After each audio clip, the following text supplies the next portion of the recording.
We're here this morning for another session of Meet the Contractor. This morning we're very happy to have Ollie with us from Fire. Thank you for coming, Ollie. No, thank you for having me. Ollie, can you introduce yourself and your company? Yeah, absolutely. So my name's Ollie Ives. I'm the estimating manager for City Fireproofing. We're a fireproofing company that's based in Essex, down in the south. We've been going since 2016. Our directors, Darren and John, both set up the company, having worked in the industry for about 20 years each. And myself, I've been there for 2.5 years. Came in completely sort of out of the construction industry. I worked in retail for about 10 years and was looking for a change. I knew John from outside of work, and I think he got a bit sick and tired of listening to me complaining about the woes of working in retail, and so yeah, he's decided to give me a chance. And 2.5 years later, I'm sitting here with Adrian from Quelfire doing this podcast. So it's great. That's excellent. That's a brave move from retail into construction. It's quite a change. It was definitely. I'll be honest, I didn't really probably quite understand what I was letting myself in for, but it's every day is a new challenge. It's we were speaking before this started. It's a very fast-paced industry, and it's tight deadlines and tighter budgets, and but I can't say that I've ever had a day where I've not been delighted with the change that I've made, because it's it truly is a fantastic industry to be in. It is, yeah. And I found coming to construction industry is that there's so much to learn about just how the construction industry works on its own, isn't it? Without learning the product, just how the actual industry works. Yeah, absolutely. Is quite a study on its own. I mean, I think it was quite overwhelming, I think, when I first sort of came into it, and you're sort of I think being a sort of relatively small company in the grand scheme of the construction industry, obviously you have to sort of pull your weight from day one, and you're constantly trying to take in manufacturers' details and industry standards, and all the jargon that goes along with it as well. But like I say, it's it's a great industry and a great company to work for. Good, thanks, Ollie. What type of projects do you normally work on? So I mean, we work on a very mixed bag. I guess our bread and butter is probably sort of new build residential. We work for some of the bigger house builders in the UK. Obviously, we also work on commercial sort of fit out types of projects. I guess with within the last couple of years as well, with the Grenfell report that's come out, and a lot of main contractors commitment to the government in terms of rectifying their kind of legacy projects as well. So we're getting a lot more of them coming through, which obviously presents its sort of own unique set of challenges. I would say within the next couple of years, that will probably take up the majority of our order book, in terms of, looking at these legacy works. Obviously, I think if you look at some of the biggest house builders in the UK, they've got, dozens and dozens of these projects that they need to go back on, and they need to fix them very quickly. So, I think in the next couple of years, that will probably be the majority of, what we're working on. Yeah, good. So quite a mixed bag in that sense. Yeah, absolutely. A lot of new build and retrofit.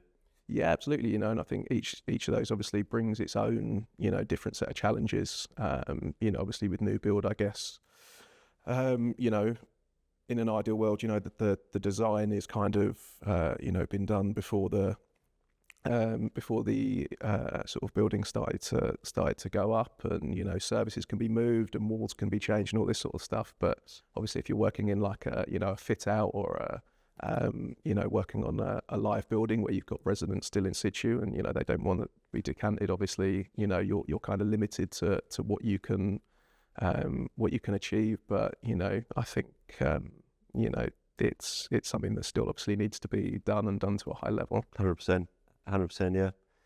It's good to see those works coming through. Actually, it shows that there are people are wanting to rectify what's been put in perhaps wrong or needs updating, if you like. So what sets your company apart in the fire stopping industry? Yeah, I think it's an interesting question. I think the level of experience we have, particularly at our sort of director level within the industry. We've got our technical director, Trevor Forward, who's been in the industry for almost 40 years. Obviously, we've got our two business owners, Darren and John, both themselves been in the industry for sort of over 20 years each.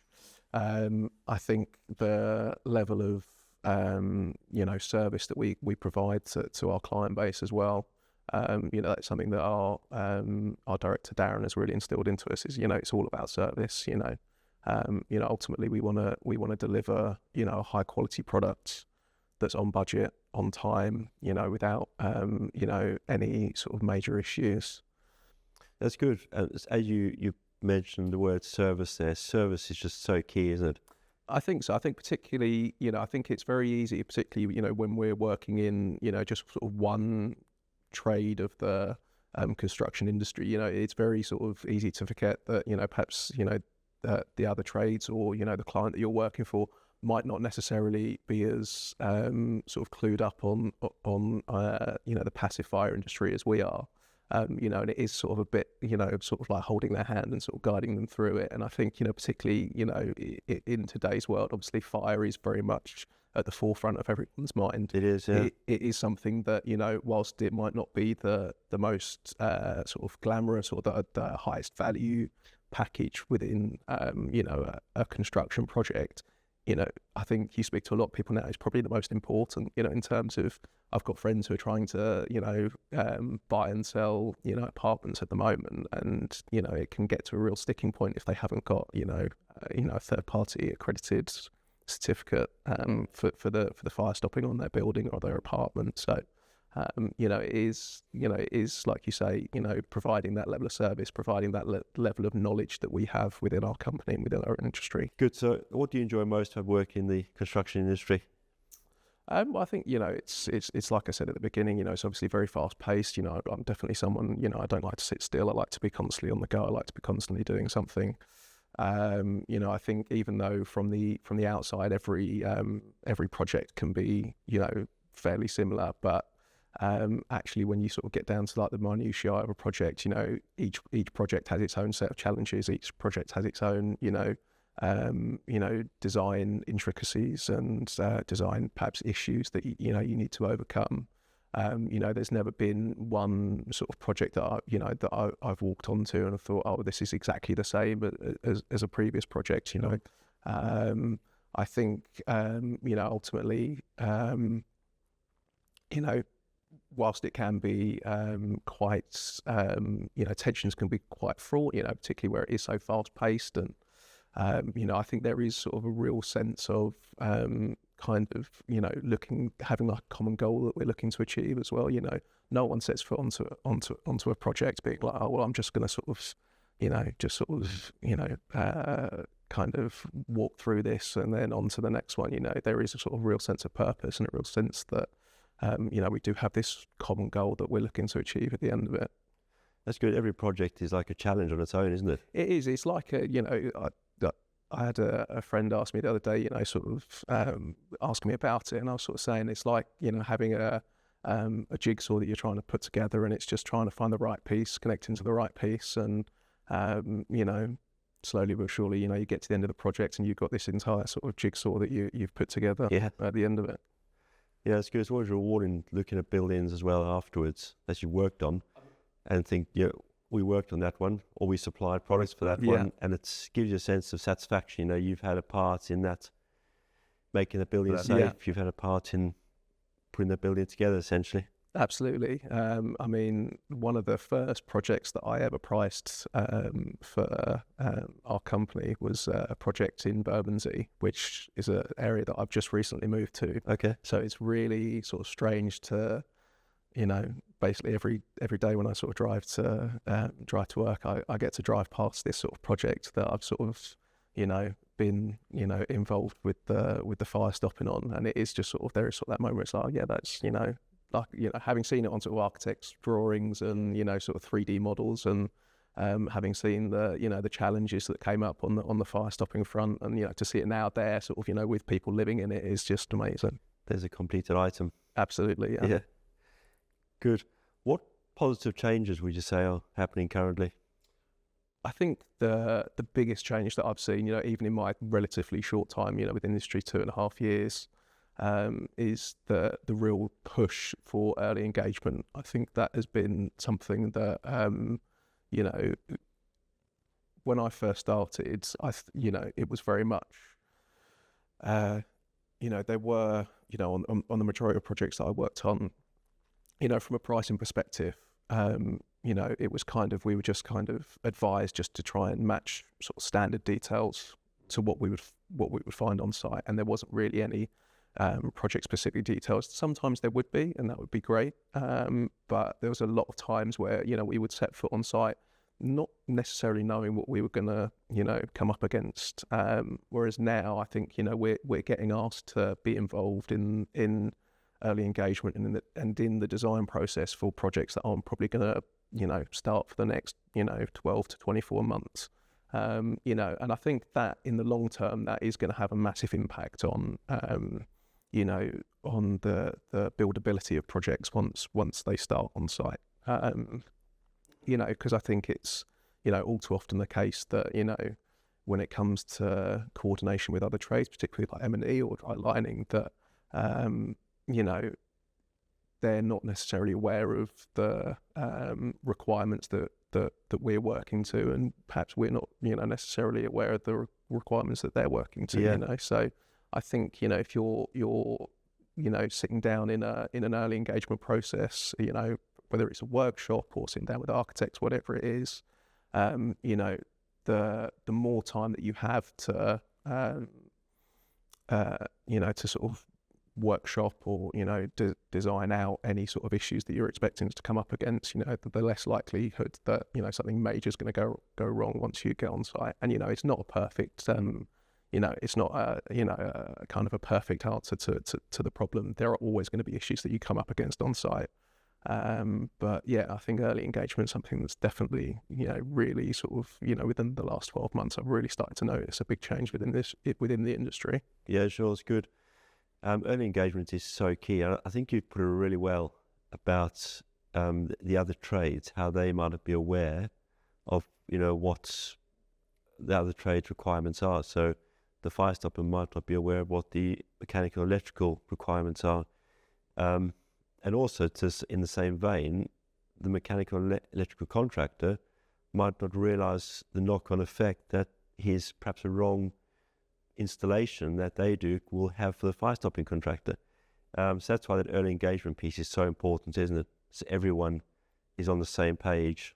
Absolutely, and I think I think every trade is obviously going to try and focus as much on their own work as possible, and it's totally understandable. It doesn't matter whether you're the painter and decorator, the fire stopper, the dry liner, the M&E contractor. You're always going to focus on your own trade first, and you're always going to have a lot of spinning plates that you've got to keep going, you've got to keep an eye on. And then if you add on top of that, like I said, the coordination with other trades, it can be, quite a lot to take in. And so I think, the earlier that people are brought into the fold and, made aware of, other trades' responsibilities, I think the greater chance there is that, there aren't going to be massive issues when you get onto site. Yeah, that's good. It might be slightly off topic, but I was on a site the other day where early engagement was working so well. The M&E contractor had dealt with us early on. We'd arrived at the correct spacing for the services, and the fire stopping contractor who I was doing a training session for, someone in his team raised a question about how will the M&E contractor know to get the spacing correct? And the manager of the fire stopping team said, no, the M&E contractor's got that all in hand. It's all been decided on, and they put it into the correct spacing. I thought that is early engagement. And on the face of it, it sounds like such a small thing, but, if you think when you've got, hundreds or thousands or tens of thousands of openings potentially on a project, all of them having, different kind of configuration and different types of services going through, like you say, having that sort of early engagement process and, taking that time, before the building's might even be out of the ground. It does make such a key difference once the boots are all on the ground on site installing this stuff. Yeah, 100%. Do you have any recent success stories you'd like to share with us? I think it's funny. I went to the rest of the team when I got the list of questions, and I said to them, "What's one that everyone sort of wants me to talk about?" And there was one that didn't come up, which I thought was our most interesting project that we've worked on recently. It was one that started before my time, but it was sort of almost sort of spoken about when I first came in. It's sort of like hush whispers, a bit like sort of Voldemort in Harry Potter. You didn't want to say, because it was such a challenging project. It was obviously it was a fit out for what used to be, I think, a cinema in Walthamstow that they were changing into this theatre. There was heritage implications. There was lots of different types of passive fire protection that we we're going to be installing. It started off with boarding, and then it moved on to fire stopping, and then incandescent paint, fire barriers, all these things. And technically very challenging. Again, tight deadlines, tight budgets. But between us, the client, fire engineers, Quelfire, manufacturers across the board, it came together, and I was blown away when I suddenly saw, turned on ITV News one night, and there it was, being shown in all its glory. Yeah. So yeah, it was brilliant to see. Yeah, good. So you had the whole mix of your offering in there, basically. Absolutely. I mean, I think it was one of those we sort of got brought in, sort of relatively last minute, and just to do some boarding work, and then it just sort of grew and grew from there. But I think that was a real sort of standout one for us and for the client as well. Yeah, good. What would you say are the biggest challenges facing the construction industry, or what you might face as being in the industry? I think I think we're obviously going through, quite a big change at the moment, particularly with, the introduction of the BSR and the gateway approval process. I think the level of, from my point of view, when I'm pricing the projects and, being brought in at tender stage, I think the level of kind of design responsibility that is now being pushed back onto the fire stopping company is something that seems to be happening more and more. Ultimately, in the past, we've always advised our clients that, for a variety of reasons, we don't take responsibility for the design process. That should be with, a qualified fire engineer or an architect, or but I think, with with the introduction of the BSR and the gateway process, and I think the nervousness of the insurance industry as well. I think finding sort of one person that's going to put their name to taking on sort of sole design responsibility for a project, particularly if it's large new build residential or large scale remedial projects, it's very difficult. And I think, as a company, we understand that we're obviously involved in that design process. And so I think it's just sort of, I think finding a way that, as a contractor, we can be involved in that process without ultimately having sort of the design responsibility completely pushed onto us. The design part is a very interesting point there, because as you rightly say, the fire stopping contractor should never be doing the design of fire stopping. As you rightly said, it should always be done by either the architect or potentially the main contractor. Yeah. But much further up the line than when you get involved, if you like. I think it's one of those where, often people will look at us and they will say, you are the experts, and to a point that is 100% true. But I think, we are the experts in terms of installing, the product. I think when it comes to, interfacing with other trades or, structural elements, all those sort of things, ultimately that comes down to someone who, needs to have the qualifications to be able to do that. And yeah, I think it's one of those. It's probably, I think where we are in the sort of the early days of the BSR and the gateway approval, I think it's going to be one of those things that, eventually sort of, sort of designs itself out, there will be a way where sort of everyone that needs to be involved in that process can be involved. And then ultimately, whether it's one person or two, two people or a group of people that has to take the responsibility on, I think we will find a way to make that happen. Yeah, I think it's right. I think it's early days, isn't it, in the gateway journey, if you like. It's going to take a while for it to become streamlined. I think it's, whenever there's sort of big changes in an industry, I think, like you said, I think it just, you have to work out the quirks and you have to work out kind of the issues. I think what we're coming up against, particularly on our legacy projects, is that, ultimately there is no sort of differentiation within the BSR and the gateway process of, whether it's a building that's been, built 25 years ago or one that's being, brought out of the ground as we speak. And obviously, as we said, before in the previous questions, the ability to design, a compliant fire stopping system on a project where you're, newly building out of the ground and, you're able to move walls and services and, all that sort of stuff, and one that's, got people living in it. I think there does need to sort of come a point where perhaps, common sense does come back into the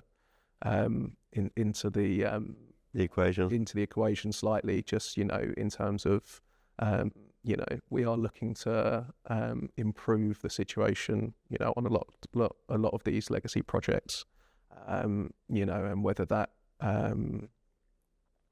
means that, we have to sort of take a different approach when it comes to the design and the, the approval process. I think that, it's a real challenge. Just made me think when you're talking then that also, I think in education is so key, isn't it? To educating both everyone in the fire industry, but also educating the clients as to what the requirements are of the regulations and what they should be achieving or looking to meet as a client in terms of the regulations. Absolutely. I think it's, it's like I said before, it's about, sort of holding their hand and sort of guiding them through the process. We, typically will have a lot more experience and knowledge within this sector than they necessarily will. And, I think it's the responsibility of us within the industry to educate those, who aren't necessarily in the know. It's, rather than saying, well, sort of holding your hands up and going, well, it's not my responsibility, I'm just an installer. It's everyone's responsibility within this industry. Not just fire, but within the construction industry, to educate each other, because, what we don't want is a repeat of what happened, before, we want to move past that. As our marketing campaign, which we just recently got an award for, just recently, because it's your job to know. That goes for everyone, doesn't it? That really. I think passing the buck on to anyone else, it just doesn't fly nowadays. No. I think, we live in a, in an age and in a time where, the answers are out there and it's up to you to go out and find them. Yeah, that's good.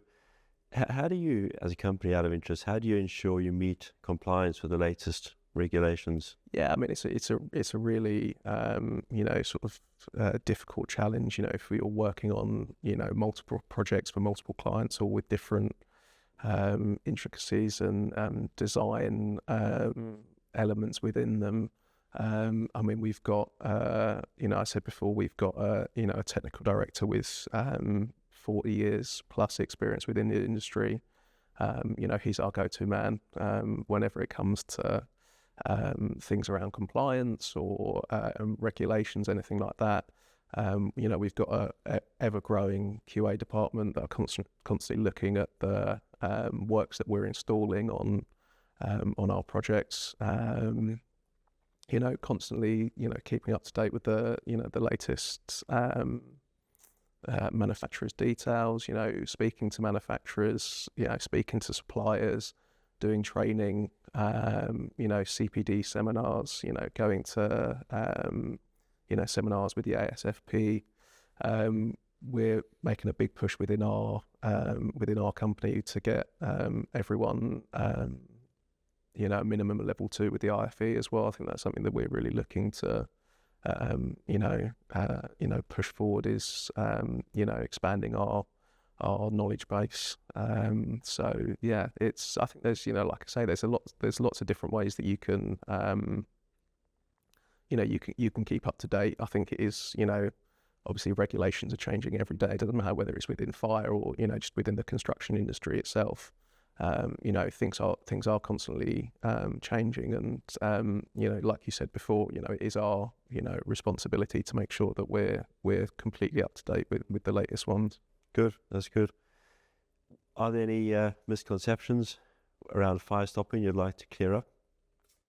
I think the conception of the fire industry, I think, is it is improving, and even from when I came in a couple of years ago, I think I sort of see a real change within the industry. When it comes to fire, I think the biggest misconception that I've probably seen is just because it's in the grand scheme of things on a project, just because it's a smaller value package doesn't make it sort of the least important. As I said before, I think if anything, it at the moment it's the most important. Because I think that it's obviously the one that is fresh in the public mind. So I think that would probably be my biggest one, I think. That's interesting. So in some of my previous employments, some of the products I sold were, you get to the end of a project and they'd say, no, sorry, we're not doing that part anymore, it's been cut out. One thing you never find is fire stopping is never cut out of a project, is it? No. So it's always there's a very important part of a project that has to stay in. The point is that it has to be done properly, though, doesn't it? Absolutely, and I think it needs to be someone, done by someone, who's got the knowledge and the experience to be able to do it. I think, I've seen it on, other projects where we're going in, whether it's, sort of retrofit or remedial, where it's, you can look at what's been installed and how they've installed it, that you can see that it's not been done by a competent, contractor, and it might be that, they've got, one of the other trades to do it as sort of like a last minute, we just need to sort of seal up some holes. And, I think, like I say, I feel like it is improving. I think we've still got, a bit of a way to go. But, I think we'll get there, at some point. Yeah, that's good. That's why we always, in our CPD seminars, we always try and promote the use of third-party accredited contractors, because we know that those contractors have got the abilities, the skills, the training, the knowledge, the experience, etc., to do a good job and to do it competently, if you like. Because competence is a big subject now in building sites, isn't it? When you try to get onto a building site as a contractor, as you would know, competency is becoming a very big point on that. Absolutely. I mean, I think, with a lot of, particularly the large sort of scale, sort of new build projects that we're going on to now, things like the CSCS cards, the biosite scanners, things like that, they want to see, your qualifications, during that induction process, and if you haven't got them, then, ultimately you won't be allowed on site. And even during the tender process as well, we always have to send over, our proof that we are a, third-party accredited, installer, and they'll often ask for references as well for previous projects. So there is like I say, it is improving, and I think it's, it's still not perfect, but, we'll get there definitely. Yeah. Good. That's very interesting hearing that coming from a contractor. We don't do a lot of estimating ourselves, if you like, being just a supplier.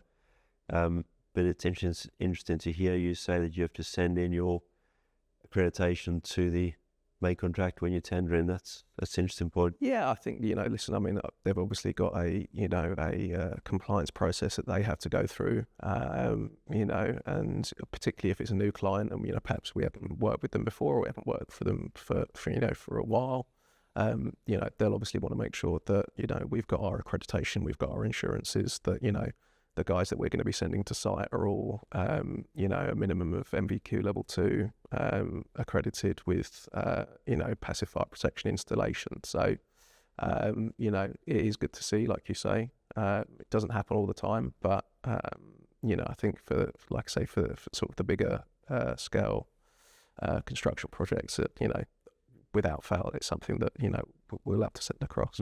Yeah, sure. What advice would you give to a new contractor entering the fire stopping industry? Yeah, it's an interesting one. I mean, obviously it's something that's, I said before, fire is, very much in the public conscience. And I think, whenever that happens, you do sort of tend to get an influx of people, wanting to come into that sector. I'd say do your research first and foremost.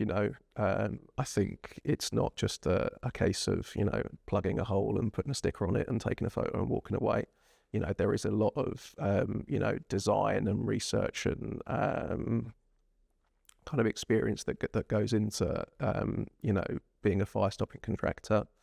I think building relationships is absolutely key. I think that's probably the biggest one for us, whether it's with, a client base or with a manufacturer or with a supplier or, with, other fire stopping companies.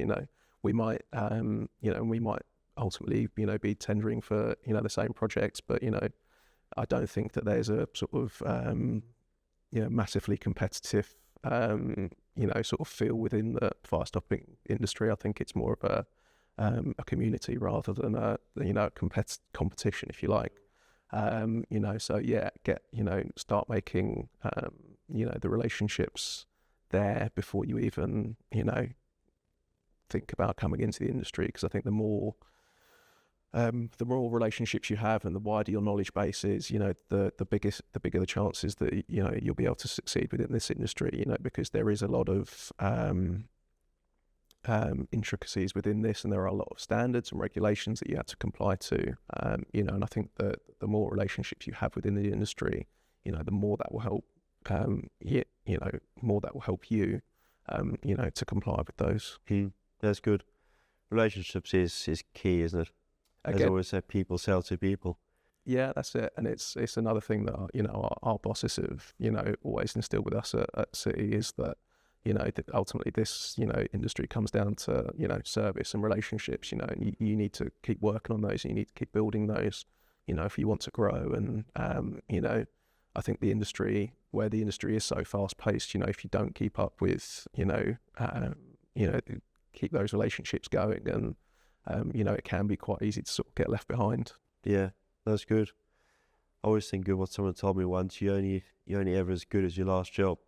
Yeah. So absolutely. Every project counts, doesn't it? Yeah. You're only as good as your last project. So yeah, I think it's a brilliant saying. I think they use it in sport as well. You're only as good as your last goal, or you're only as I think from our point of view, we're only as good as our last projects, and as soon as that's done, it's you can give yourself a pat on the back, and then it's on to the next one, and you start the process all over again. Absolutely.